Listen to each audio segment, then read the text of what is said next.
Oh, good evening. It seems you've caught me snooping for lore. See, if you take a quick look at this building behind me, look a little closer. Yeah. It's shit. No, the building behind me actually has some pretty serious lore, as this building is actually the site of the first murder by infamous serial killer Dastard Lee. I'm looking because the only information we have on him is this police sketch.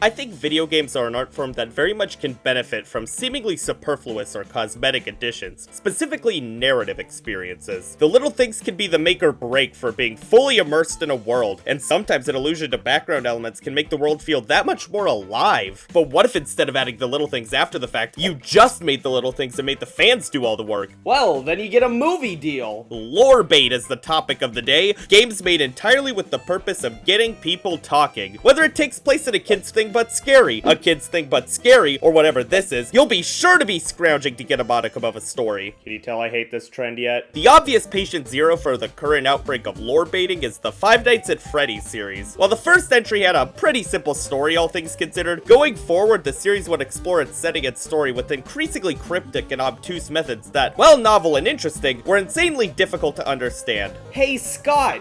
Why the fuck was the tiny toy Chica missing her beak? I don't mean to talk ill of our favorite political advisor Matthew Patrick, but it's clear that the influence of theorizing as content rather than fans talking to each other played a big part in how the Freddy series was written. The games were not trying to be understandable for someone approaching the franchise from the outside. It assumes that you already are entrenched knee deep in it. If you know about shit like Afton gas, you're beyond saving. The thing is, I don't think series writer Scott Cawthon is necessarily a good writer. Anytime you see what he's done aside from the classic Freddy's games, that becomes obvious. But I also think that he knew exactly how to use the medium he was creating to compensate for that. The games were coming out at the perfect speed where those theorizing could come to a consensus on what the vague clues provided actually meant, and Scott was able to respond to it in the work. Is it approachable to someone who has a mortgage to pay? No, but unapproachability does not mean something is bad. At least that's what my therapist said about me. FNAF's abstract story may have had a ton of issues, but I still think it's the only game doing this kind of abstract lore illusion in a way that benefited the narrative. The problems came in when Scott's hands were no longer the only ones touching the project, starting with the books. While he did oversee these, it's immediately obvious that there were wires being crossed, mistakes being made, and worst of all, dubious canonicity. If a FNAF fan will please explain to me the lore importance of Freddy Frostbear, I will personally make fun of you publicly. 3 different book series with multiple iterations of said books, spin-off games, games based off the books, and worst of all, a Markiplier cameo. I'm asking the lore questions Matthew won't. Is Smosh the movie canon? Ask 5 different FNAF fans if Into the Pit is canon to the main games and you will get 5 different answers, and all of them will be wrong. The straw that broke the camel's back was Security Breach. Not only was this the first mainline release to be handled by another studio, but the game just had so much that didn't make sense, leading to a general confusion from fans and fraud alike. Scott would later reveal that this was once again due to his protection of the lore getting out, having Steelwool essentially developing off of riddles that they didn't have the answer to. There were of course other issues with the game, like it sucking ass, but I truly think its sloppy and difficult to understand story is the reason everybody truly bounced off of it. It goes to show that sometimes just writing a simple story is better. But it was too late for that now. This method instantly proved to be popular, to the point that more gameplay-focused experiences were taking the plunge into this style. For example, the only video game I have a situationship with. Hello Neighbor is a game that vexes me to no end. Almost every single aspect of the game got butchered at some point, but I can't stop thinking about it. I think this is really the first major release to really publicly take cues from FNAF's success. Sure, games like Bendy and the Ink Machine or Tattletale had similar styles and methods of stringing fans along, but the stories of these games are comprehensible to someone just playing the game casually, regardless of the quality of the story. Pivoting based on fan expectations is not a problem. The problem is the fact that Hello Neighbor sucks dick. The game's public betas clearly started with a more comedic tone, with the central mystery surrounding what Mr. Peterson was hiding in the basement. My bets are on a bomb-ass man cave. You know my boy Theodore's got it going on during Super Bowl Sunday. He's got a pool table, mini bar, the massaging reclining seats. You know that shit's fire. This always read to me as more of a comedic mystery, one that could have weight, but was supposed to be the endpoint of the game's story. But once the FNAF crowd started speculating on more nefarious and edgy concepts, the entire game pivoted to appeal to this crowd, which, like, sure, pivot to appeal to the audience who likes the game already. That's probably a good idea. The problem came with them not pivoting in anything outside of storytelling. They started doing the whole FNAF shtick. Books, teasers, a cartoon, all essential to understanding the fairly basic narrative of this game, all encapsulated by these tweets that nobody will let the team forget. This is easy to clown on, and clown on it I will, but is this really that different to what other games of the era were doing? The problem here wasn't just the theory bait, but the fact that they said the quiet part out loud, that these games were fandom bait first and video games second. Hello Neighbor is just the most obvious case of this because of the game's style. I mean, I guess there were other issues, but this is about as far as I could get without actually playing the game, and I vowed to never play a game with an antagonist with a better cleft chin than I can't find myself hating Hello Neighbor just because of how funny it is. Plus, I don't think this is the best representation of what went wrong with lore-led video games, just the funniest one. Poppy Playtime is what I think represents the problem with lore-led video games. The game was always created with $signs first and artistic integrity as an afterthought, but despite that, the early chapters were honestly very promising. The high production value and puzzles that were actually puzzles instead of glorified fetch quests gave the game a unique position in the state of mascot horror. But as time went on, Mob Entertainment got sloppy, fell into the tropes of the genre, fired their entire creative staff, sold NFTs, launched a rushed live service side game, fired even more of their staff, shot a puppy, stole from orphans, collabed with CG5, siphoned blood from babies. Mob realized that the issue with the other games was that they were attempting to give closure to any portion of their stories. After all, if you close the narrative, then you can't continue to tack on more plush fodder or get another game theory video. They keep adding and adding to the story, and while not everything they've added has been bad, it also isn't meaningful. And even worse, it's not even that interesting. Wait, you mean to tell me that there were even more dead kids? You know, I wasn't on board when there were only 99 dead kids, but now that there's 100, my pants are thoroughly shitting. Just because you have an audio file of Playtime employee number 27 aura farming with a VHS filter doesn't mean you have a substantial story. There are no moments of reflection, and the one time you're supposed to feel any emotion in the game, I can't take it seriously because we're faced with this PS3 platformer reject mascot who's so generically heroic and tragic that I'm going to cheer at his inevitable death. And that's not a spoiler, that is an inevitability. When the main story isn't a story, but instead just a merchandise ad, I can't get myself invested, and keeping track of all the vague half statements the game's made just makes it feel like I'm reaching for complexity that isn't there. Tack on all these side things that are also lore relevant and cost even more money. Why am I supposed to care about this? Hell, why are kids supposed to care about this? The Poppy Playtime demographic is too young to even know what an NFT is! What was their thought process behind this? I'd love to say this is the worst merch that they've sold, but look at this backpack. I'm sure this is a riot at parent-teacher conferences. Sure, something like Garden of Banban or annoyingly popular Roblox experiences like Piggy, Rainbow Friends, and Dandy's World are equally as shallow and money-hungry, but these either harness an ironic appeal or are on a website solely dedicated to stealing from toddlers. Poppy Playtime is a game that costs more than some of the best in the horror genre, or at least costs the same as a handful of the bad ones. Dandy's World might have lore as deep as a pothole, but at least you can experience it for free. Because if you had to pay for this, children wouldn't play your game and they'd realize just how shallow the experience is.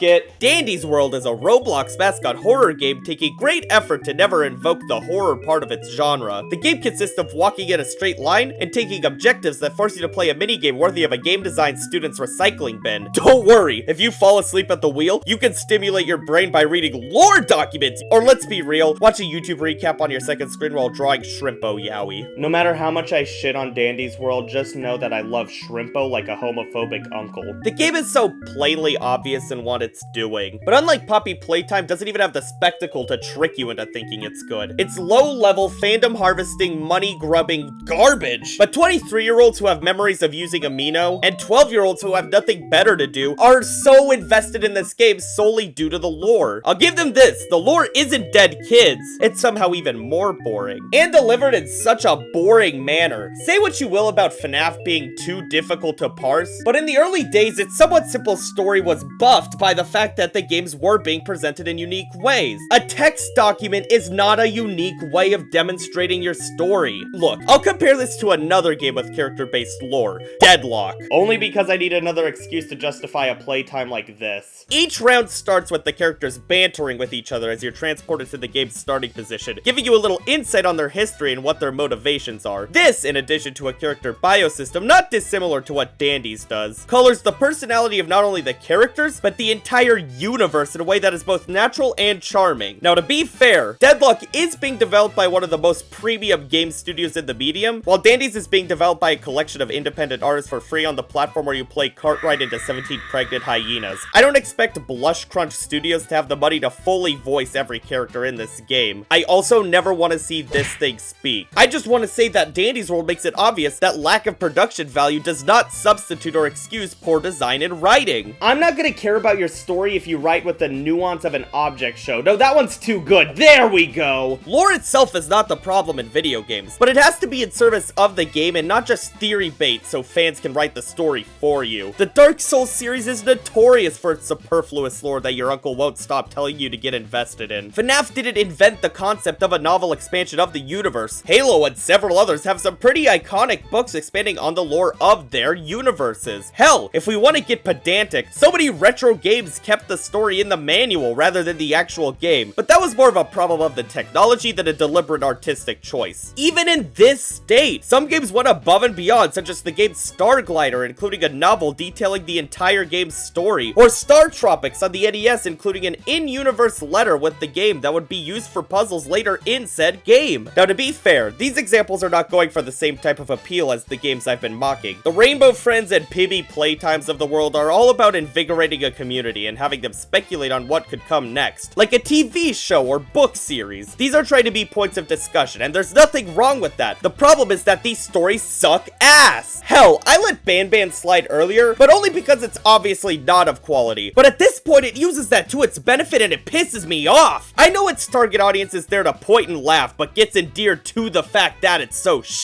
I'd like to say I'm above this, but give me 8 more seconds and I'll start talking about Hello Neighbor again. Regardless of how they get you invested, be it genuine intrigue or mockery, you still end up invested. And how ironic can the joke be from the developers or you if you're buying the 3rd game, or the 4th, or the 8th? The story is just as half-assed as Poppy's, but hides behind its irony to distract you from the fact that nothing about this is ironic. It's just bad! Baldi has a similar level of irony to its production, but the story itself is a send-up of these games that draw you out with lore. Baldi has its issues, but self-awareness is not one. Ban Ban, on the other hand, has so little self-awareness and no awareness of its player base. One time at Target, I saw merch for this game and Digital Circus next to each other, and it genuinely felt like seeing Jesus and Satan having brunch. Now, I've said a lot of correct things today, but that doesn't mean that I think focusing on the lore is a bad thing. Hell, I think it can be to the benefit of a game, giving you something to chew on after the credits roll the first time, or weaving more strange and out there concepts into the narrative subtly. Hell, if anything, it can be there just for fan service, and I'm fine with that. Like Mephiles from Sonic 06 fighting for existence due to his game being removed from the timeline in Shadow Generations, or Marvel Rivals creating unique backstories for their characters to explain the deviations from their comic counterparts. Or you could be like me and actually play the video games instead of just watching YouTube videos about them. Wait, no, actually, Deltarune's really cool. If you know anything about me, you'll know that Deltarune is my favorite video game of all time. You can tell because I never shut the fuck up about it. Deltarune and the previous game in the series, Undertale, are written in full. These are games not trying to string you along with bullet point plot points. They are written to give you a satisfying narrative. That doesn't mean it's without its own lore and topics of discussion. A major point of discussion for both games are characters that barely exist and don't have more than a line of dialogue, zero canon visuals, but still continue to haunt the narrative. You can go deep into these games, and the more you look, the more questions get asked. And while that's the same case for something like Five Nights at Freddy's, the questions being asked are fundamentally different in nature. Deltarune's questions aren't, how did this happen, or what the fuck is going on, but instead are, what does this mean for the story? It's not just discussion fodder, it's internal continuity that relates to the main story. It gives the superfan something to ruminate upon, but the more casual level fan is still able to engage with the story fully. It's not a scavenger hunt to find the scraps of a potential story, it's a tool to understand the nuances of the story, or at its most inconsequential, it's flavor to understand the characters a bit better. You know, this reminds me of something my dad once told me.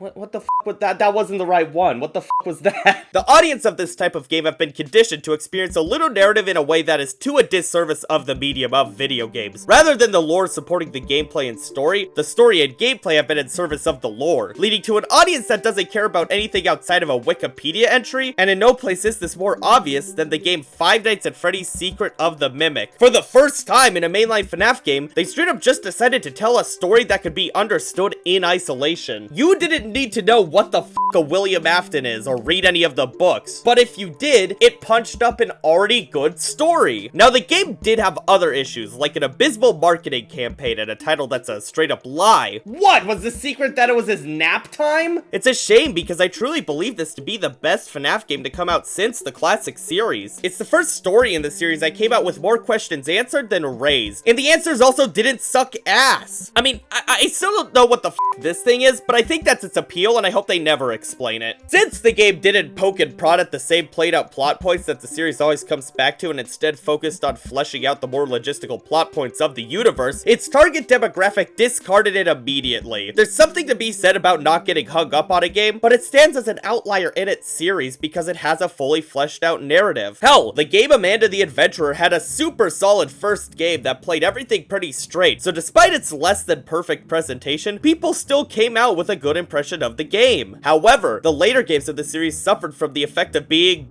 shit. The more subtle moments have been replaced with jump scares and hand-waving towards a lore that's just dead kids. It's always dead kids. Oh, but it's different this time because he turned into a furry bitch. That's just FNAF again. Get some new material. Leaving things up to interpretation is usually used as a tool. It doesn't have to be this drawn-out nightmare. Hell, the Silent Hill series and games like Crow Country have been working with conceptual horror and forcing the players to piece together the true narrative since the beginning. Or take something like Off, where the lore of the universe is used for the puzzles that are so abstract they're actually interesting to read to understand and how this unique universe functions. The reason I don't have a problem with this is because these games are both mature enough to use symbolism to aid the themes of the story instead of just replacing the story itself. While these lore fests are typically projects created to cash in on internet fandom and their obsession with being right, they weaponize the superfan's ability to see nuance where there is none, to let headcanon be taken as canon. Let's be real, lore is used by sloppy writers to substitute actual story with vague hintings towards a story. It's like substituting sugar with arsenic when baking brownies.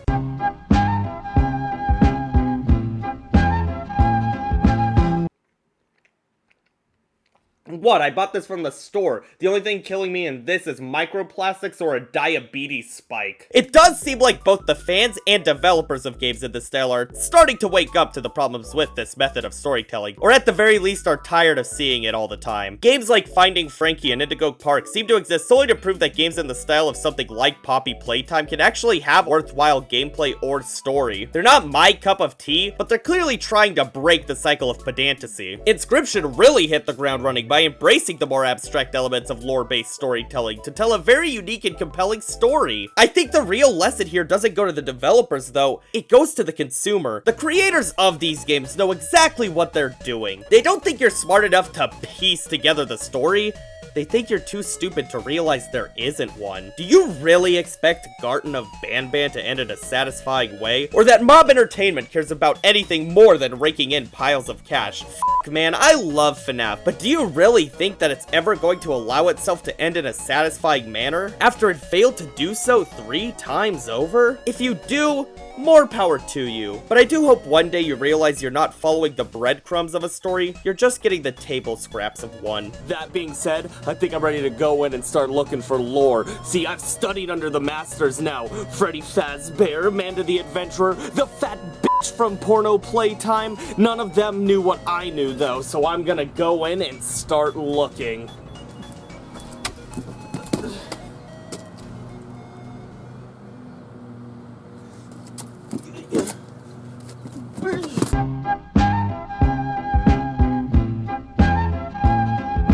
Well, it turns out I was actually at the wrong building. The only crime that was committed at that location was trespassing.